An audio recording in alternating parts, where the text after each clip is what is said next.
আসসালামু আলাইকুম বন্ধুরা। আজকে আমি আপনাদের সঙ্গে আলোচনা করব শুদ্ধ উচ্চারণ এবং আবৃত্তি শিখে কিভাবে আপনি 10টা পেশায় ক্যারিয়ার গড়তে পারবেন এই বিষয় নিয়ে। কথা না বাড়িয়ে চলুন চলে যাই মূল আলোচনায়।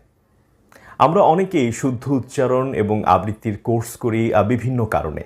হতে পারে যে আমরা সুন্দরভাবে শুদ্ধ উচ্চারণে সুন্দর বাচনভঙ্গিতে কথা বলতে চাই।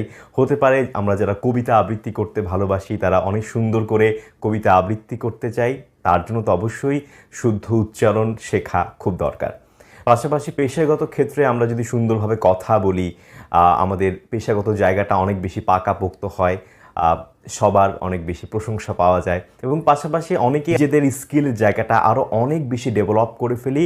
তখন কিন্তু আমরা চাইলেই বিভিন্ন ক্ষেত্রে, বিশেষ করে বাচিক শিল্পের বিভিন্ন ক্ষেত্রে কিন্তু নিজেদের ক্যারিয়ার গড়তে পারি।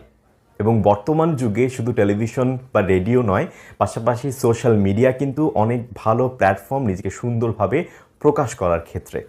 এই জন্য শুদ্ধ উচ্চারণ এবং আবৃত্তি একটি কোর্স করা সবার জন্যই কিন্তু খুব গুরুত্বপূর্ণ একটা বিষয়, যেটা আজীবন একটা মানুষকে উপকৃত করে। শুরুতেই যে পেশাটি নিয়ে আলোচনা করব সেটা হচ্ছে সংবাদ উপস্থাপনা। শুদ্ধ উচ্চারণ এবং আবৃত্তির যদি আপনি একটা কোর্স করেন তাহলে আপনার শুদ্ধ উচ্চারণ সম্পর্কে একটা পরিষ্কার ধারণা তৈরি হবে। অনেকে বলতে পারেন যে ভাইয়া, সংবাদ পাঠকের যে কোর্স আছে এগুলো কি করতেই হবে কিনা। এগুলো একেবারে করতেই হবে এমন কোনো বাধ্যবাধকতা আসলে নেই। যদি করেন তাহলে অবশ্যই আপনি অনেক কিছু জানতে পারবেন, কিন্তু যদি নাও করেন আপনি বাড়িতে বসেই টেলিভিশনের সংবাদগুলো দেখেই কিন্তু কিভাবে সংবাদ পাঠকরা সংবাদ পড়ে সেই বিষয়টি কিন্তু রপ্ত করতে পারবেন।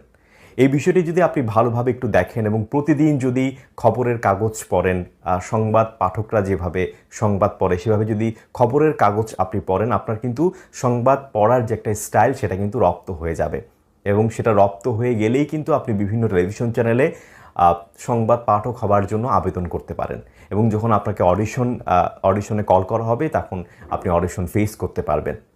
এবং আপনি যদি আসলেই খুব ভালো সংবাদ পড়েন এবং যারা নির্বাচনী বোর্ড রয়েছে, যারা বিচারক রয়েছে তারা যদি আপনাকে পছন্দ করে তাহলে অবশ্যই আপনি চূড়ান্তভাবে যে কোনো টেলিভিশন চ্যানেল বা রেডিওতে সংবাদ পাঠক হিসেবে কাজ করতে পারবেন।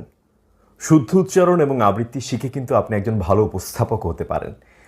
আমরা বিভিন্ন উপস্থাপক দেখি আমাদের আশেপাশে, যারা টেলিভিশনে কাজ করছে, মঞ্চে কাজ করছে, রেডিওতে কাজ করছে, বিভিন্ন মাধ্যমে কাজ করছে। আপনি একটু খোঁজ নিয়ে দেখবেন তাদের ব্যাকগ্রাউন্ড কিন্তু বেশিরভাগ ক্ষেত্রে কিন্তু আবৃত্তি। তারা কিন্তু শুদ্ধ উচ্চারণ এবং আবৃত্তির কোর্স করেছেন এবং আবৃত্তি চর্চা করছেন এবং সেটার হাত ধরেই কিন্তু তারা উপস্থাপনা করছেন। তো আপনি যদি শুদ্ধ উচ্চারণ এবং আবৃত্তি একটি কোর্স করেন তাহলে কিন্তু আপনার শুদ্ধ উচ্চারণের জায়গাটা ক্লিয়ার হবে, যেটা উপস্থাপক হবার জন্য খুবই গুরুত্বপূর্ণ একটা ভূমিকা পালন করবে।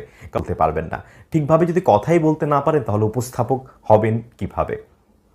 তো উপস্থাপক হবার জন্য আপনাকে অবশ্যই বিভিন্ন উপস্থাপনা দেখতে হবে, টেলিভিশনে হোক মঞ্চে হোক, বিভিন্ন অনুষ্ঠানে গিয়ে গিয়ে উপস্থাপনা দেখতে হবে, টেলিভিশনে করতে হয়। এবং এই কাজগুলো করতে করতে এবং এই বিষয়গুলো দেখতে দেখতে আপনি যখন বিভিন্ন জায়গায় উপস্থাপনার সুযোগ পাবেন তাহলে অবশ্যই সেই সুযোগগুলো নেবেন, সেই সুযোগগুলো অগ্রাহ্য করবেন না বা না বলবেন না। আপনি অবশ্যই যদি একজন ভালো কোনো অনুষ্ঠানে উপস্থাপনা করার কোনো সুযোগ আসে অবশ্যই আপনি সেগুলো চেষ্টা করবেন। এভাবে উপস্থাপনা করতে করতে কিন্তু একটা সময় আপনি ভালো একজন উপস্থাপক হয়ে যাবেন। শুরুতেই যদি মঞ্চ থেকেই উপস্থাপনা, সাধারণত সবাই মঞ্চ থেকেই উপস্থাপনা করতে করতে একটা সময় ভালো উপস্থাপক হয়ে ওঠেন, একটা সময় তারা টেলিভিশন বা রেডিওতে উপস্থাপনা করবার জন্য সুযোগ পায়। অনেকে রেডিওর আরজে হতে চায় বা রেডিও জকি হতে চায়, সেক্ষেত্রে শুদ্ধ উচ্চারণ অবশ্যই খুব গুরুত্বপূর্ণ একটা বিষয়। আপনার যদি শুদ্ধ উচ্চারণের বিষয়টা ক্লিয়ার না থাকে তাহলে যখন আপনি কথা বলবেন আপনার কথা কি শ্রুতিমধুর কণ্ঠস্বর থাকে তাহলে তো কথাই নেই। শ্রুতিমধুর কণ্ঠস্বর এবং সাথে সাথে শুদ্ধ উচ্চারণ, এই জ্ঞানটা যদি আপনার থাকে তাহলে কিন্তু আপনারা রেডিওর আরজেরা যেভাবে আরজেইং করে, যেভাবে তারা উপস্থাপনা করে সেই বিষয়টিকে ভালোভাবে শুনে ভালোভাবে রপ্ত করেও কিন্তু আপনি কি হিসেবে আবেদন করতে পারবেন বিভিন্ন রেডিও চ্যানেলে। এই ক্ষেত্রে আপনাকে যে জিনিসটা মাথায় রাখতে হবে সেটা হচ্ছে রেডিও জকিরা কীভাবে আলাদা। তারা সাধারণত একটু দ্রুত কথা বলে এবং বেশিরভাগ ক্ষেত্রেই ইংরেজি বাংলা মিশিয়ে কথা বলে। তো এই বিষয়টা একটু আপনাকে রপ্ত করতে হবে, যেহেতু